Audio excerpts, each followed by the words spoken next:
Hi everybody.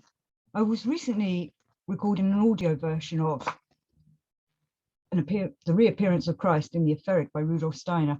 But during the solar eclipse that happened a few weeks ago, my laptop went kaput and managed to get a new one, obviously. But I lost my editing suite. So when I do the audio, I couldn't put pictures to it. I shall get a new editing suite at some point.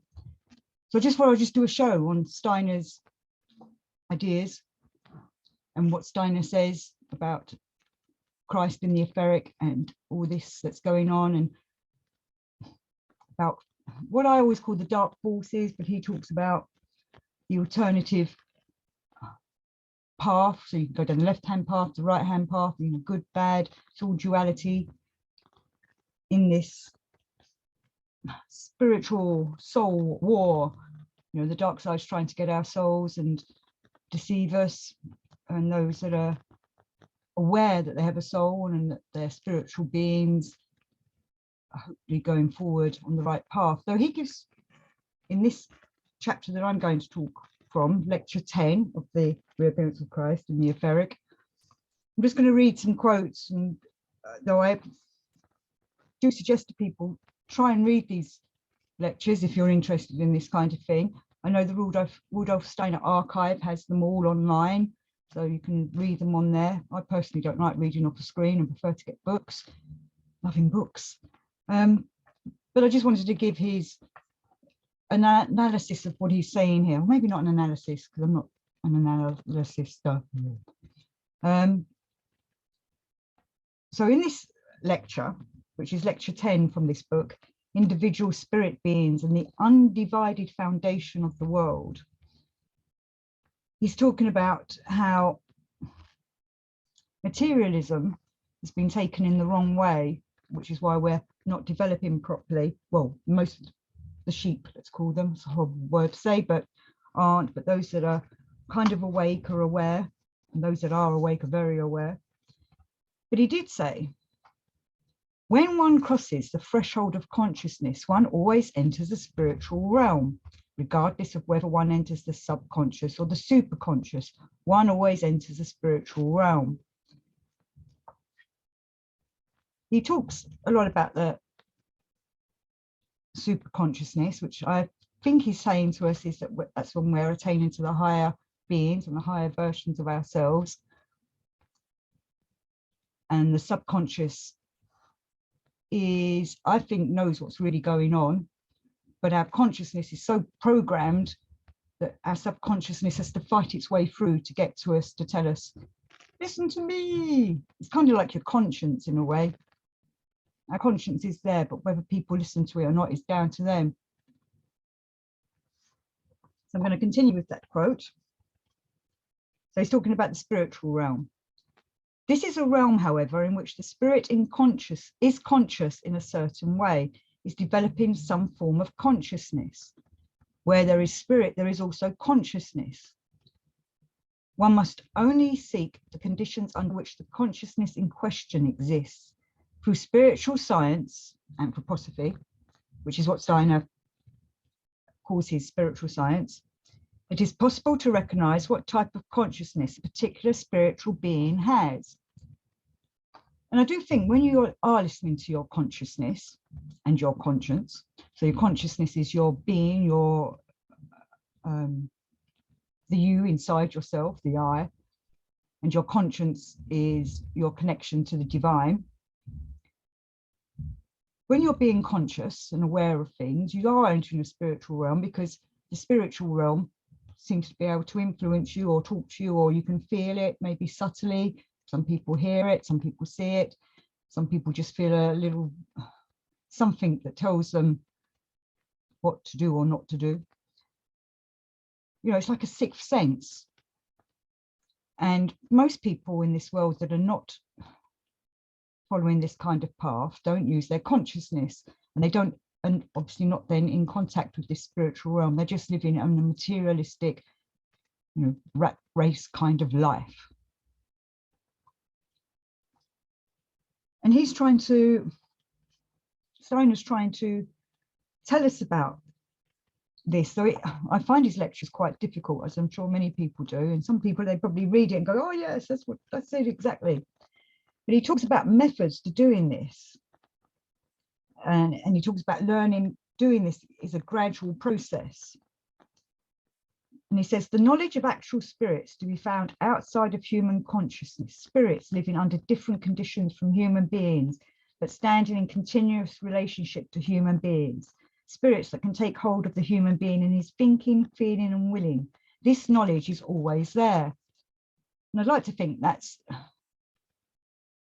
not just humans that have passed over, that are spirits that are trying to guide us, good spirits, but maybe other kinds of entities like angels. Maybe he talks a lot about angels in books, and saints and sages and such like, that are trying to influence us and speak to us, because when they've passed over, their spirit goes into the etheric world. Like Steiner talks a lot about Christ, is in the etheric world. He's never coming back as a flesh and blood human being. He's in the etheric waiting for us. To Steiner, the spirit world is more real than this world. I'm not saying go and kill yourself so you can join the spirit world. You need to be on this planet for some reason. There's a reason why you're here, but that's another show, another time. Us working with the spirit world should be helping development of this planet and ourselves and humanity. You know, I've talked about this in other shows about evolving.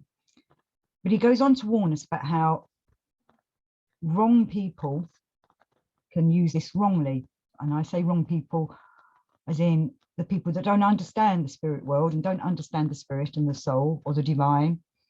And instead of being led astray by dark forces, who in Steiner's realm, he's saying that Lucifer and Ahriman are like the opponents to the divine and are trying to keep us trapped here on earth.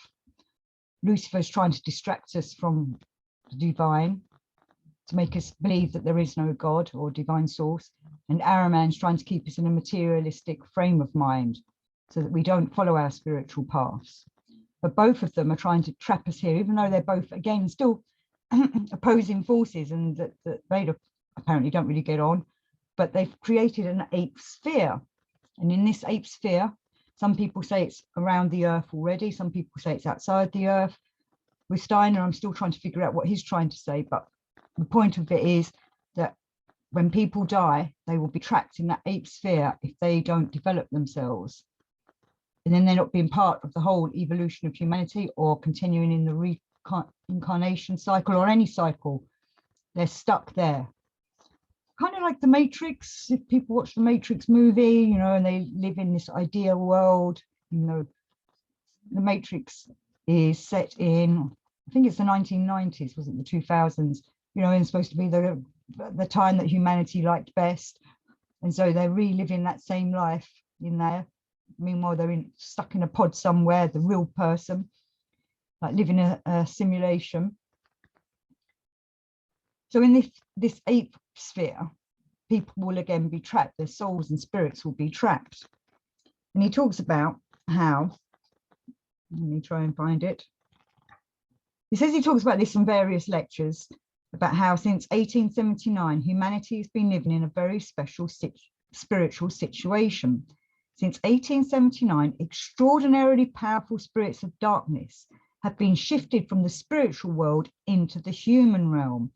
And those people who cling to the mysteries connected with this fact and retain them wrongfully within small groups could cause everything imaginable with these secrets.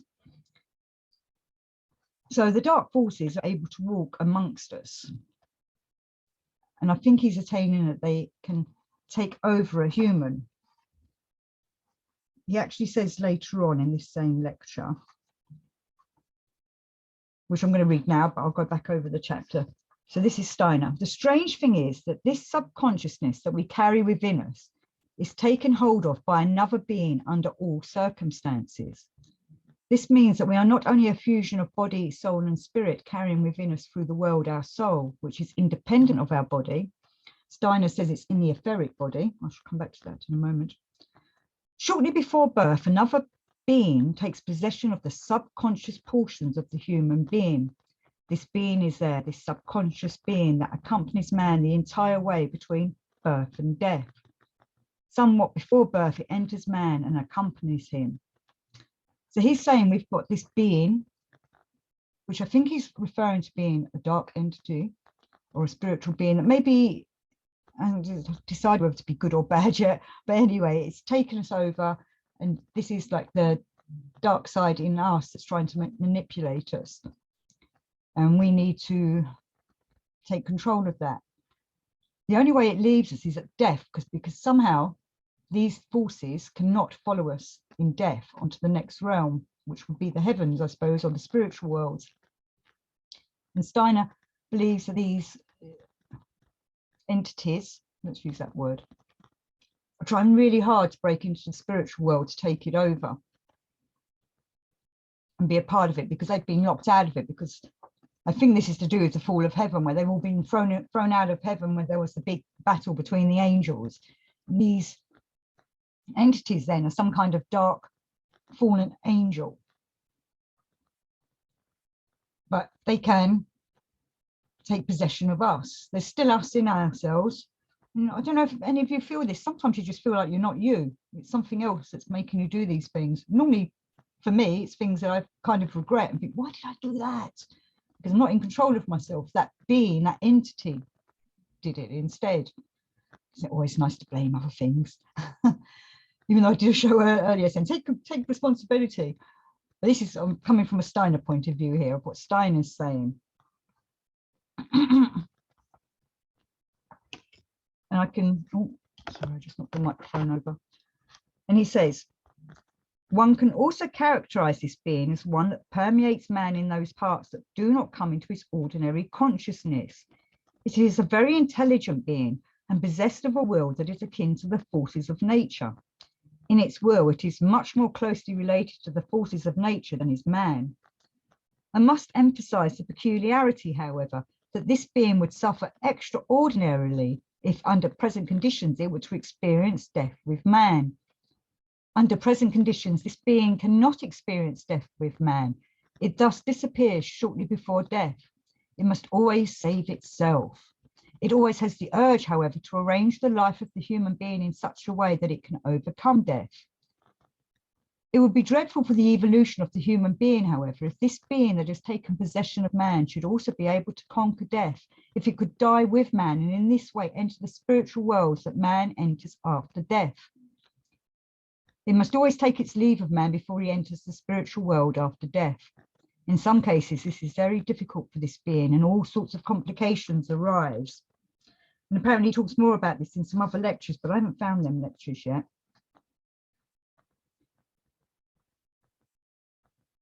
But he seems to be hinting at that if we can work on ourselves in a spiritual way, so that we're, like I was saying at the beginning, about our consciousness does enter the spirit world, then we're going to get help from them to help us with this being and with our own development. But those that don't, or have no idea about any of this, are being led astray by this being. And I'd like to think that if you've come to my shows, or anybody else that does shows like these, that's because you're aware that the real you is trying to come through.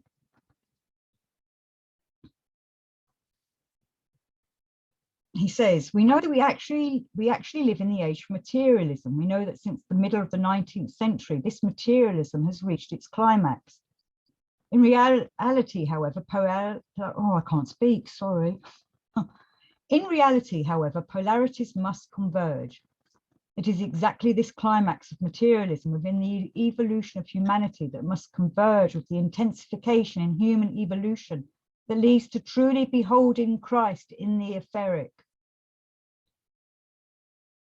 One can grasp that just the announcement of the mystery of beholding Christ, of this new relationship with humanity in which Christ will enter, would arouse ill will and resistance from some human beings. These would be members of certain brotherhoods who wish to exploit the event of the 20th century, this event of the appearance of the etheric Christ, who wish to use it for their own purposes and not allow it to become general human knowledge. Don't you feel that those in charge of this world are trying not to let us find our spiritual selves? They're trying to kill off spirituality and poo-poo those that look for that kind of thing. You know, even modern day religions and regular religions seem to be being hit by this kind of thing at the moment, of especially in the last couple of years, where what's been going on with this shit show of not allowing church services and shutting down mosques and not allowing people to come together to pray and to sing. That felt to me like a satanic attack. They're trying to stop people, you know, finding their spirituality and be spiritual beings. There are brotherhoods, and brotherhoods always influence public opinion by allowing this or that to be publicized by such means as will be least noticed by people. Oh, everything's always an undercurrent. There are certain occult brotherhoods who spread the message that the age of materialism has almost run its course, that in a certain way it is already past. These poor, pitiable, clever people, in quotation marks, spread the doctrine in numerous assemblies, books and societies that materialism has exhausted itself, that one can already grasp and again something of spirit, that they can offer people nothing more than the word spirit and single phrases. These people are more or less in the service of those who have an interest in saying what is not true, that materialism has been ruined by bad management, and as it were, this is not true. On the contrary, materialistic thinking is in the process of growing. It will thrive most when people deceive themselves but believing that they are no longer materialists. The materialistic way of thinking is in the process of increasing and will continue to increase for about 4 or 5 centuries. Well, that's a long time. I wanted to talk about Christ in the etheric. So if Christ is in the etheric and we can enter this spiritual realm, we should be able to contact the Christ, even though I do believe we all have the divine in us anyway. We have that connection. I think it's in our conscience. Some people say it's in the heart. Some say it's in the pineal gland. Some say it's in the aura coming down around you. Whatever floats your boat, you know that Christ is there. And I'm not necessarily meaning Jesus Christ is in the Christian movement. I mean the Christ force, the Christ consciousness. The Christ consciousness can be open to all of us, and we can connect with it because we've already got that connection with it. But most of us, or most of the world, isn't listening to it. But when you're being spiritual and soulful, you're opening up that connection. Same as with the Buddhic force, the Buddha force, and the Lama force, the Tibetan force. All them forces are out there waiting for us to connect with them, and our higher selves are waiting for us to connect with them. So some positive words from Steiner. It is necessary, as has been frequent. You know, I can't speak, and I wonder if it's that entity in me trying to stop me, or whether I just can't speak. It is necessary, as has been frequently emphasized here, to grasp this fact in clear consciousness, to know that it is so. Humanity will come to a true healing when one works so thoroughly in the life of spirit that one knows absolutely that the 5th post-Atlantean epoch is there for the purpose of extirpating materialism from the general evolution of humanity. So Steiner says we're in the post-Atlantean epoch, and humanity is supposed to evolve on to the next epoch, and there's been other epochs, and we're at a certain stage where we have the ego in us, and at the same time we should be developing our spiritual ways. Again, that's quite a deep topic, which I won't go too deeply into now. And he continues, a more spiritual being, however, must counteract materialism. I have spoken in previous lectures about what people of the 5th post-Atlantean period must learn to meet. That is, the fully conscious struggle against evil rising up in the evolution of humanity. Just as in the 4th post-Atlantean cultural epoch, the task lay in the struggle with birth and death, so now we are facing a struggle with evil. What matters now, therefore, is to grasp spiritual teaching in full consciousness, not to cast sand into the eyes of contemporaries as if the devil of materialism did not exist. He will thrive increasingly. Those who deal with these matters in a wrongful way know about the event of the appearance of Christ as well as I do. but they deal with this event in a different way. So we must remember that the devil's greatest trick is to make out that he's not really there. You know, and people say, oh, Christ isn't really there. He's not with us now, or they're waiting for him to turn up, but he is there. He's in the etheric, waiting for us to join him in the spiritual realm to continue with this battle, the same as Saint Michael, the archangel, who was the one that had led the battle against the naughty angels in the battle in heaven. He still is with us as well, and the other archangels, they want to work with us, but we have to connect with them.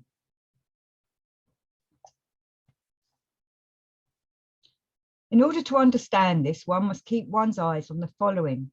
Now that humanity has become what it has in the post-Atlantean time, the phrase that many people expound in their comfortable smugness is completely incorrect. So the following is incorrect.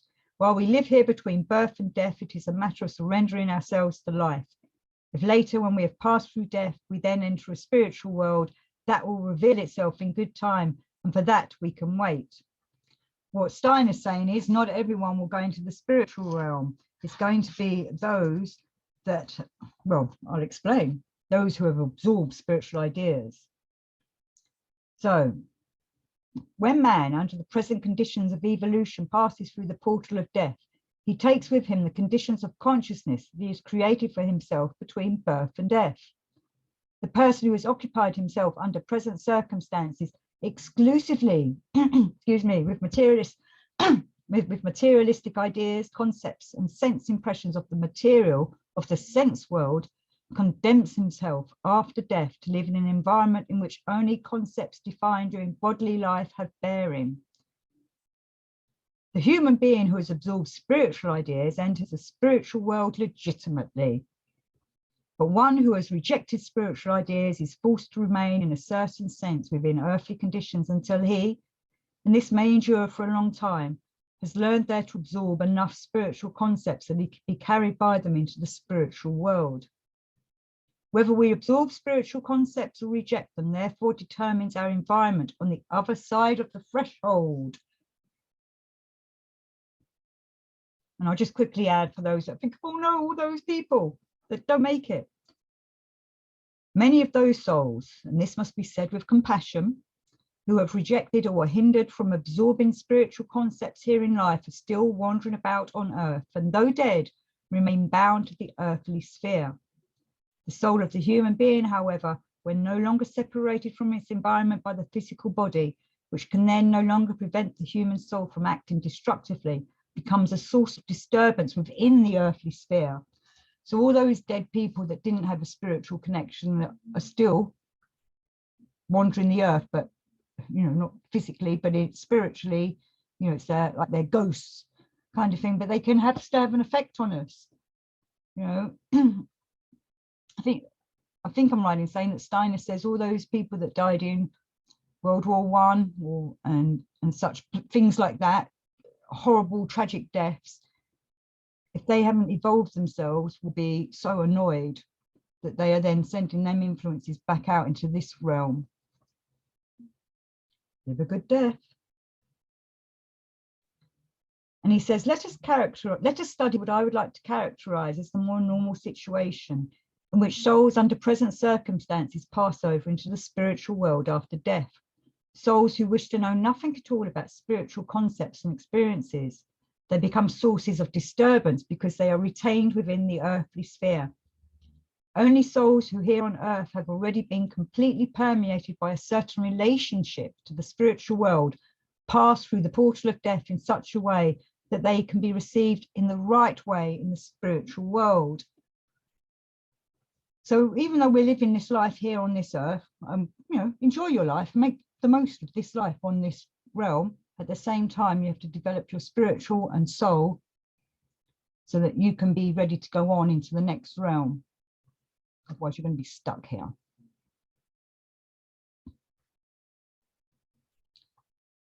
But he warns us, this is Steiner, I'm not the only one who has this knowledge. Others are also aware that this is so at present. There are many, however, who exploit this truth in a terrible way. There are misguided materialists today who believe that material life is the only one. But there are also initiates who are materialists and who spread materialistic teaching through brotherhoods. You must not be misled into believing that these initiates are of the foolish opinion that there is no spirit, or that the human being does not have a soul that can live independently of the body. You can be confident the one who has been truly initiated in the spiritual world would never surrender himself to the foolishness of believing in mere matter. And I want to add that I've recorded the lecture where he talks about the jabby-dabby-doo, or that a jabby-dabby-doo will be created that will be able to disconnect people from their soul. Because Steiner says the soul is in the etheric body, and if the dark forces really want to disconnect us, the way they would do it is to make it something that can disconnect us from our etheric body, make our etheric body not be attached to us anymore, and then we won't feel that divine soul force. And that's I'll try and remember to put that as the next video or something. It's recorded in my back catalogue. I seem to be struggling for words and struggling with this. It's quite a difficult concept to get across, but hopefully this video will maybe make you have the inclination to go and read more Steiner or Gurdjieff or any spiritual path, any holy text. Just go and study it, read it, embrace it, feel it, let it absorb you into you, and you'll feel it start working, because your subconscious, will start crying for it, wanting it, wishing it to come to them and make it happen inside you. It's like it crying out for this kind of teaching. You know, that's why Christ says, and many others, this is for those with ears to hear and eyes to see. And if you've got that inclination, that desire, that need, you can do it, you can find it. So thank you all for listening, watching, and hopefully speak to you again soon. Peace and out.